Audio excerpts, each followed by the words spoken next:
an experienced mountaineer over a decade of climbing, member of the Boeing Employees Alpine Society, mentor to hundreds. But on June 2nd, 2025, Alex Chiu was unroped. I am Isaac from the Mountain Takes, and this is the story of a 41-year-old who made the decision to climb without protection on the west buttress of Denali, the easiest technical route, but still the mountain that doesn't forgive. One slip, one moment, 3,000 feet onto Peters Glacier. His two partners couldn't save him. Nobody could. Sit tight, because now I am going to explain what actually happened.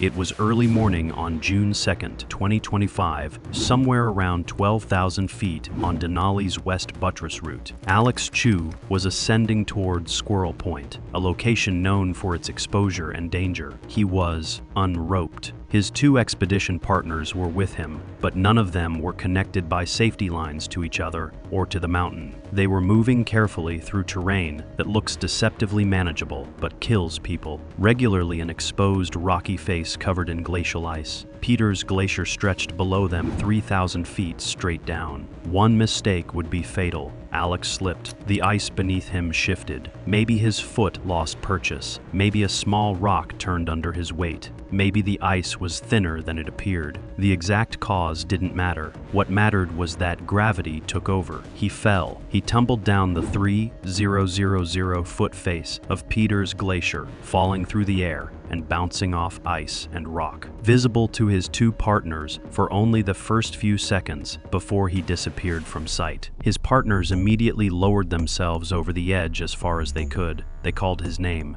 They heard nothing. They lowered themselves further. Still nothing. At a certain point, they understood that there was no rescue possible. Alex Chiu had fallen too far. He was gone. The decision to descend without ropes on Denali is unusual. The West Buttress route is the easiest technical climb on the second mountain. 90% of climbers choose it precisely because it doesn't require advanced rock climbing skills. But it's still a mountain. It's still 20,310 feet of altitude and exposure and danger. Most climbers rope up, even on the easy route, especially on exposed sections. But Alex Chiu was an experienced mountaineer. He had been climbing for over a decade. He knew mountains. He understood risk, and for reasons that would never be fully explained, he chose to climb unroped that day. Alex Chiu was 41 years old. He was born and raised in Seattle, Washington, but had moved to Brooklyn, New York in 2023. On the surface, it looked like he was building a normal life in the city. He worked as an aerospace engineer for the Federal Aviation Administration, a serious job, a stable career, the kind of life that most people aspire to build. Before that, he had worked as a software engineer at Boeing, building systems that keep planes in the sky. He had the skills of a problem solver. He had the mind of an engineer. He approached life systematically. Everything in his world had rules, procedures, solutions. But Alex Chiu's real life was in the mountains. His social media posts told the story of a man trapped in a city when his true self belonged on peaks and glaciers. He wrote, "When I am in the mountains, I realize I was at my best." It wasn't a casual statement, it was a confession. He felt more alive at altitude than he did in Brooklyn. He felt more whole on a glacier than he did in an office. Over a decade, he had channeled this passion into mentoring other climbers. He was a member of the Boeing Employees Alpine Society. He volunteered as an instructor. His friend James Lee described him as a dedicated mentor who often volunteered as an instructor for the Boeing Employees Alpine Society. Alex introduced many people to mountaineering and could be found climbing or skiing most weekends. By June 2025, Alex had introduced hundreds of people to mountaineering. He had spent his weekends, thousands of them, teaching others how to climb, how to read mountains, how to move safely at altitude. He had been the person who showed people what was possible in the mountains. He had changed lives by introducing them to climbing. And then he came back to Denali, the mountain that represented everything he loved about climbing. He came back because his return to true self required it. He came back unroped. The two expedition partners who witnessed his fall immediately descended the West Buttress route toward Camp 1, located at approximately 7,800 feet. They descended in shock, processing what they had just seen.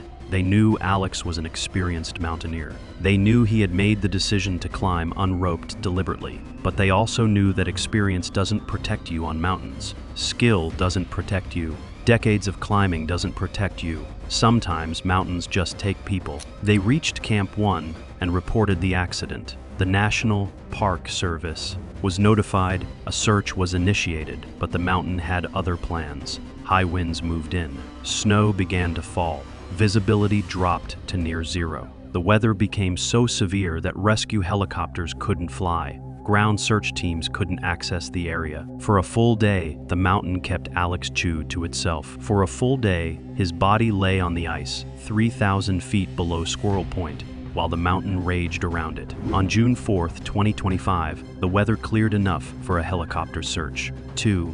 Mountaineering rangers from Denali National Park departed Talkeetna, Alaska, in a helicopter. They flew toward the location of the fall. They searched the Peters Glacier face. They spotted a body on the ice approximately 6,200 feet below the summit. It was Alex Chiu. The rangers descended, recovered his body, and transported him back to Talkeetna. His remains were transferred to the Alaska State Medical Examiner's Office. The official cause of death was determined to be the 3,000 foot fall and injuries sustained from the impact. There would be no mystery. There would be no controversy. An experienced mountaineer had made the choice to climb unroped. The mountain had made the choice to take him. The mechanics of death were simple gravity, impact incompatibility of human body with 3,000 foot drop. What made Alex Chiu's death notable was not how he died, but who he was. Here was a man who had dedicated over a decade to teaching others how to climb safely. Here was a man who had mentored hundreds of people. Here was a man who understood mountains deeply enough to instruct others.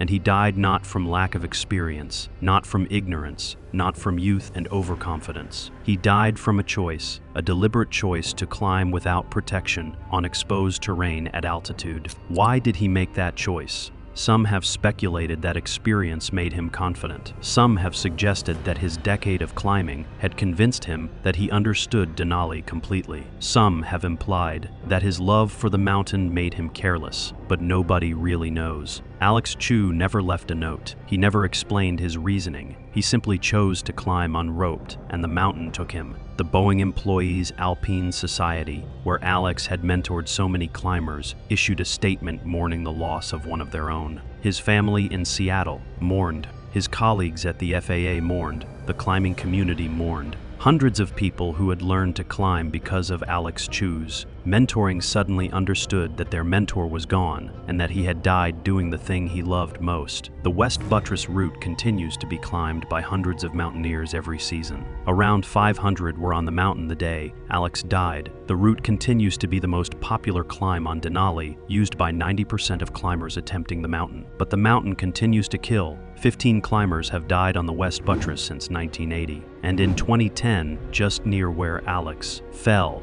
an unroped French mountaineer died in a similar fall. His body has never been recovered. It remains on Peters Glacier, preserved in ice, a permanent warning about the cost of mountains. Alex Chiu's body was recovered and returned to his family. He received a proper burial, but in a way, part of him remained on Denali, not his body, but his legacy. The hundreds of people he had taught to climb continue to climb. The people he had mentored continue to mentor others. His influence spreads through the climbing community even though he is gone. He taught people to love mountains, and mountains in the end took him. I'm Isaac from The Mountain Takes. If you've ever felt more alive doing something dangerous than doing anything safe, if you've ever known that your true self belongs somewhere that might kill you, subscribe because there are more stories of mountains that don't distinguish between the experienced and the novice, between the mentor and the student, between those who have summited 1,000 times and those who climb for the first time. The mountain takes equally. I'll see you on the next descent.